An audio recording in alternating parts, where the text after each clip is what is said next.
Oke, yang selanjutnya kita akan menampilkan data barang ya. Silahkan kalian buat bagi yang belum ya.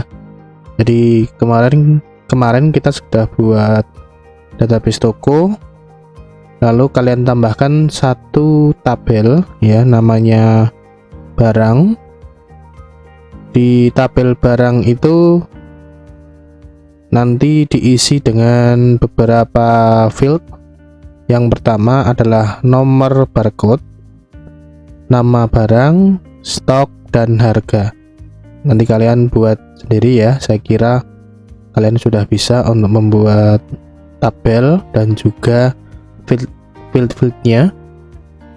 Nah, di sini nomor barcode, tipe datanya adalah integer 3 dengan auto increment, dan juga indeksnya silahkan ditambahkan dengan primary key.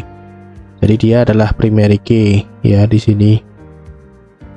Terus nama barang ini saya singkat menjadi nm_brg karakter 35. Stok integernya 4 saja, harga integer 11 atau default dari tipe data integer. Nah, itu dibuat dulu. Terus di sini saya juga sudah tambahkan data percobaan atau saya isi datanya dengan 2 data. Kalian bisa masukkan nanti lewat insert yang di sini. Nanti nomor barcode-nya silahkan dikosongi karena auto increment. Diisi saja nama barang, stok, dan harga. Itu nanti untuk ngetes di Visual Studio-nya agar nanti bisa muncul. Kita lanjut ke form atau Windows dari Visual Studio-nya. Kita balik ke Visual Studio-nya. Ini ada form 1 yang kita tes untuk memanggil koneksi DB. Ini nanti kita akan desain sebagai form barang. Nah, kita masuk, klik kanan, view designer. Di sini adalah desainnya. Nah, nanti silahkan dirubah saja namanya di sini ya. Untuk merubah, nah ini bisa diklik ya, kita rubah dengan nama FRM barang atau form barang gitu ya. Ya, ini nanti muncul. Untuk merename kita yes saja. Nah, di sini lalu nanti kita tambahkan tool-toolnya. Tool yang kita butuhkan yaitu yang pertama adalah button, nanti untuk proses simpan. Mungkin untuk pertemuan ini belum saya bahas, tapi tidak apa-apa, dimasukkan saja. Terus label, nah ini sama input text, textbook ya. Jadi textbook namanya kalau di Visual Studio. Nah, kita buat sederhana dulu. Kita buat 3. Nanti untuk nama barang ini stok, isian stoknya, sama juga untuk harga. Kalian tinggal copy paste saja. Ini juga sama, kita buat 3, kita gandakan ya.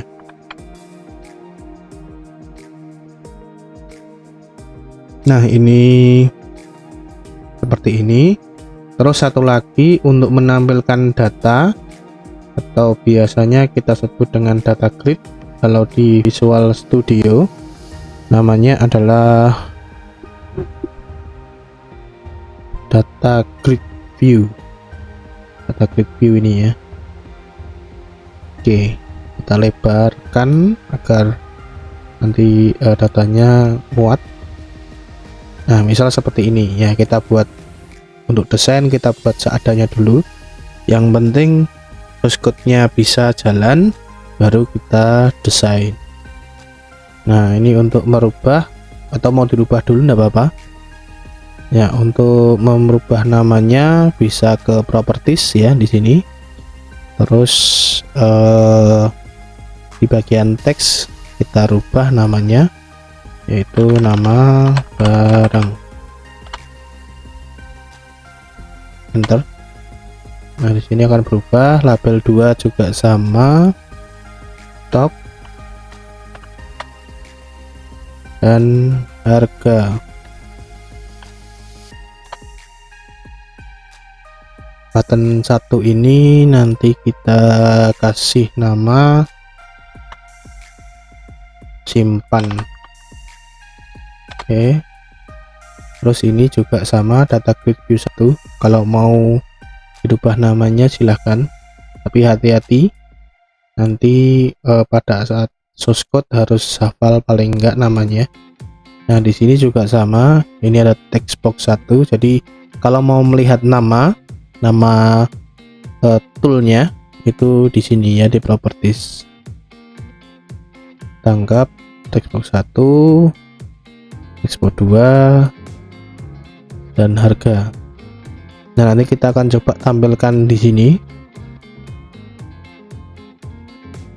Yang pertama yang kita akan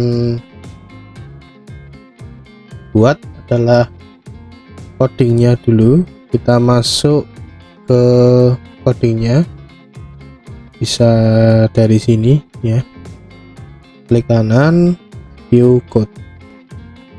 Nah, ini yang tadi kita hapus dulu, yang di form 1 loadnya kita tambahkan sub baru, kita buat sendiri sub, misalkan tampil gitu saja ya, kurung buka kurung tutup, enter. Maka nanti akan membuat suatu sub di sini. Jadi ada dua untuk di Visual Studio. Yang pertama adalah private sub seperti ini. Form load itu adalah bawaan dari suatu form load, berarti pada saat form 1 di load maka eventnya apa gitu ya. Tapi untuk yang di sini itu beda, perbedaannya hanya pada di penamaan saja. Kita bisa kasih nama sembarang. Nah, nanti di sini kita buat eventnya. Untuk yang pertama di paling atas kita tambahkan dulu ya, sama seperti koneksi ya. Jadi import ini ya, import sistem, di tab saja ya, titik data tab, titik odbc tab. Terus di bagian tampil kita tambahkan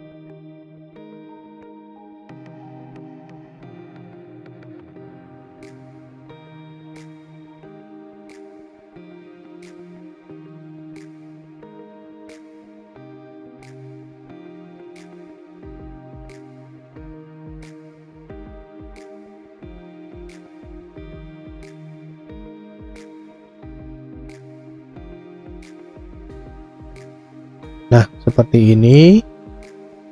Lalu di form load kita tambahkan, kita panggil functionnya namanya tampil ya, kurung buka kurung tutup. Nah, memanggil function atau subnya. Kita coba jalankan, berhasil. Nah, nanti akan muncul seperti ini. Kalau kita isi lagi, misalkan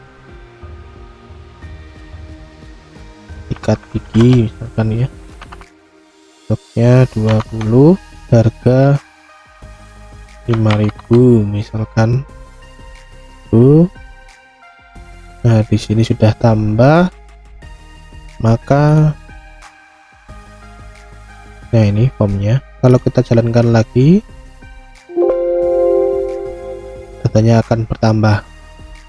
Nah tadi pada saat kita jalankan ini masih ada atau muncul ya apa namanya message box-nya. Misalkan kita ingin hilangkan, kita tinggal ubah saja di sini di koneksi. Nah di message-nya ini kita nonaktifkan dengan mengetikkan petik 1 atas, maka baris yang di sini tidak akan dieksekusi ya. Coba kita tes. Nah nanti seperti itu.